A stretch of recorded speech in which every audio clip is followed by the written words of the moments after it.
Have you ever felt like the world is just too much? The noise, the energy, the expectations, like every sound, every emotion, every little thing around you hits deeper than it should. You walk into a room and you can feel the mood before anyone says a word. You sense tension in people's voices. You notice tiny details that others miss. And while that sensitivity makes you incredibly empathetic, creative, and aware, it also makes you exhausted. That's not your imagination. That's not weakness. That's what it feels like to live in the world as a highly sensitive person, an HSP. Now, here's the truth that most people never tell you. Highly sensitive people don't burn out because they're fragile. They burn out because they're absorbing too much. Too much emotion, too much responsibility, too much stimulation.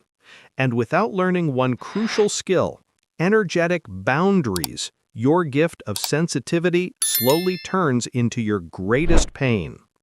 So today, we're going to uncover why HSPs burn out so easily, what's really happening in your brain and nervous system, and the one skill that can help you survive and even thrive in a loud, overwhelming world.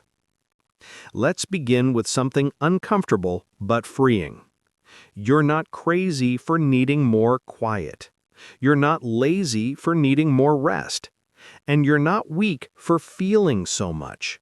Your nervous system is literally wired differently. Research shows that about 15 to 20% of people are highly sensitive. It's a real trait, genetically linked, known as sensory processing sensitivity. That means your brain processes information more deeply.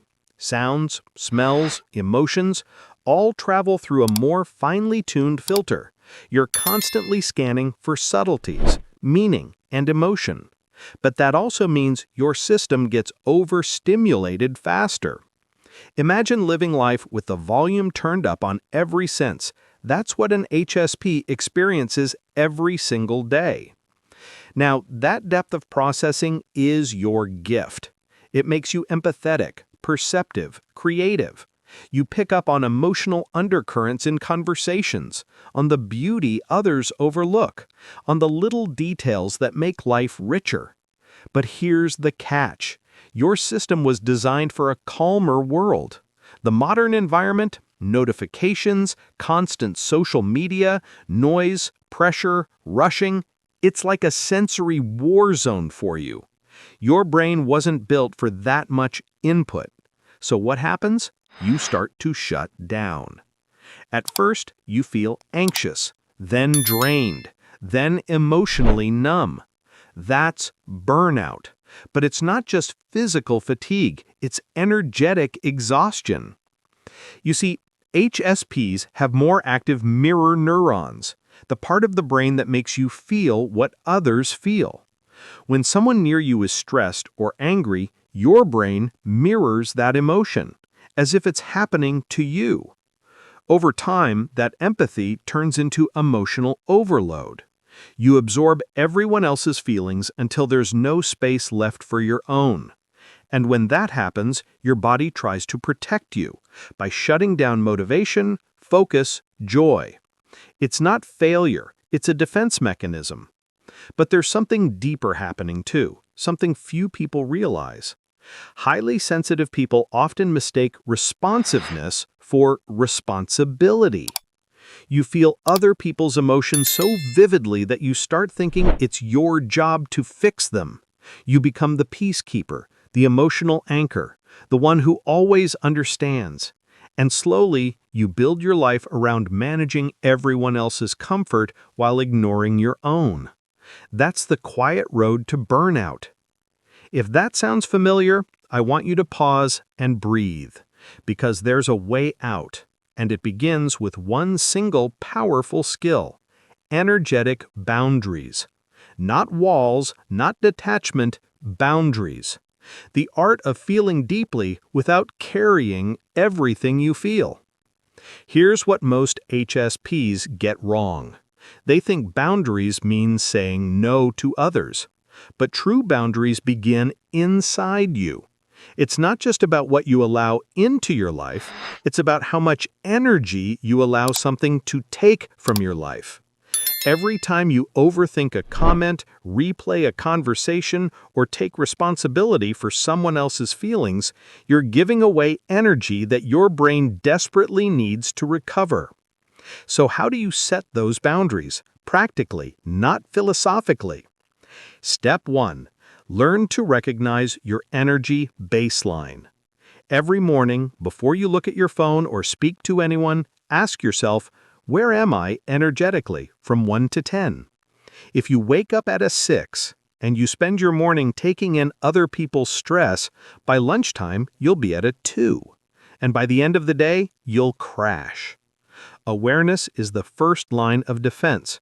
You can't protect energy you don't measure. Step 2. Stop mistaking empathy for obligation. Feeling someone's pain doesn't mean you have to fix it.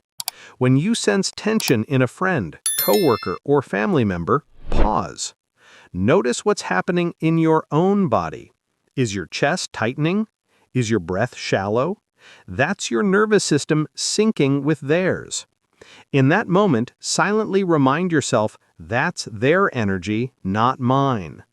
It sounds small, but that single sentence can prevent hours of emotional drainage. Step 3. Create recovery rituals. Highly sensitive nervous systems need decompression time, not just rest, but recovery. You can't go from overstimulation to deep calm instantly. You need transitional rituals, silence, soft music, nature, journaling, baths, movement. These aren't luxuries, they're maintenance. Without them, your system stays in survival mode, and survival mode kills sensitivity. Step 4. Control your input. Sensitivity magnifies everything that enters your awareness. So be ruthless with what you consume. Limit doom scrolling. Curate your environment. Keep your space visually calm, your sounds gentle, your lighting warm. Every sensory choice is a vote for your sanity. Step 5. Practice what psychologists call emotional separation. When you sense someone's distress, visualize a soft light around yourself, not as a wall, but as a filter. You still care, you still feel, but their emotion passes through you instead of into you. It's not spiritual fluff, it's neuroscience. Visualization activates your parasympathetic nervous system, reducing emotional contagion. It literally calms your brain. Now, I want to share something most HSPs never realize until it's too late. Burnout for you doesn't come from doing too much. It comes from feeling too much without processing it.